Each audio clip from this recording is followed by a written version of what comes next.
আসসালামু আলাইকুম everyone, welcome back to my channel. কেমন আছেন সবাই? আশা করছি আল্লাহর অশেষ রহমতে সবাই অনেক ভালো আছেন, সুস্থ আছেন। আলহামদুলিল্লাহ, আমরাও ভালো আছি। গ্রামের আরও একটি ভিডিও শেয়ার করছি। আমি এখন যেহেতু গ্রামে আছি, তো এখন থেকে বেশ কিছুদিন আপনারা গ্রামের ভ্লগই দেখতে পারবেন। তো এরকম ভিডিও দেখতে চাইলে আমার চ্যানেলটির পাশে থাকুন। ভিডিওটা ভালো লাগলে ভিডিওতে একটা লাইক দিবেন, আর যারা এখনও আমার চ্যানেলটি সাবস্ক্রাইব করেনি তারা সাবস্ক্রাইব করে পাশে থাকা বেল বাটনটি অন করে রাখবেন। এখন আমরা আপুদের বাসায় আছি। গতকাল আপুদের বাসায় এসেছিলাম, সবাই একসাথে দাওয়াত ছিল আমাদের, সেজন্য। তো যারা এখনও গতকালকের ভিডিওটা দেখেনি তারা দেখে নিতে পারেন। গতকালই আমরা চলে যেতাম, কিন্তু অনেক বৃষ্টি হওয়ার কারণে আমরা থেকে যাই।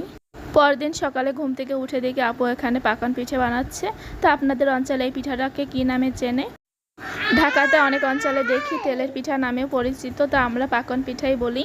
তা আপুর হাতে সব পিঠাগুলোই ভালো হয়। আপু তো নিয়মিত এইসব পিঠাগুলো বানায়। তেলের পিঠাটা অনেক বেশি ফুল ছিল আর অনেক সফটও ছিল।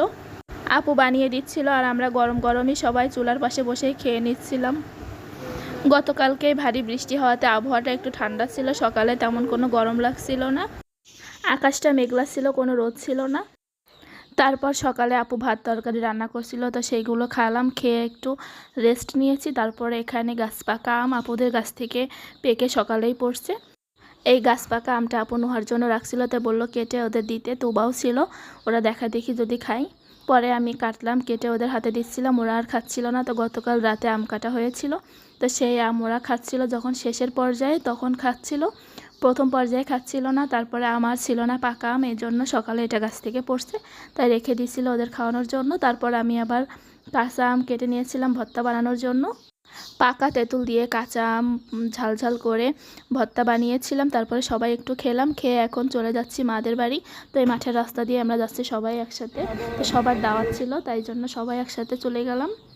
তো সবাই আজকে ছিল শুক্রবার, সবাই নামাজ পড়ে আসার পর আমরা একসাথে রেডি হয়ে তারপরে বের হয়েছি। তো যেতে খুব বেশি সময় লাগবে না, মাঠের রাস্তা দিয়ে আমরা একটা ভ্যান নিয়ে নিয়েছি। তো আমাদের যেতে অনেকটা দেরি হয়ে গিয়েছে, কারণ আপু সব কিছু গুছিয়ে রেখে যাচ্ছিলো, এই জন্য বাসায় যেতে যেতে আমাদের 3টা বেজে গিয়েছিল। তো এই মাঠে কিন্তু আগের দিন আমরা এসেছিলাম, একটা ভিডিও দিয়েছি, আপনারা হয়তো দেখেছেন অনেকেই। তো এই রাস্তা দিয়ে আমরা কিন্তু সবসময় নিয়মিত যাওয়া আসা করি। আপুদের বাসায় যেতে এই রাস্তাটা অনেক শর্টকাট হয়।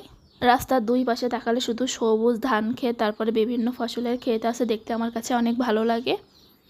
তো ভ্যানে করে আসার কারণে খুব তাড়াতাড়ি চলে আসলাম। হেঁটে আসলে বেশ অনেকটা সময় লাগে, আর সব কিছু দেখা যায়, একটু আস্তে আস্তে আসা যায়। তো এখন দুপুর হওয়াতে 3টা বাজেছিল, এই জন্য আমরা ভ্যানে করে চলে এসেছি। আজকে তেমন রোদ ছিল না, কিন্তু অনেকটা তাপ ছিল, এই জন্য তাড়াতাড়ি করে চলে আসলাম। তো মাঠটা পার হয়ে গিয়েছি, আর আস্তে আস্তে আমাদের এলাকার কাছে চলে এসেছি।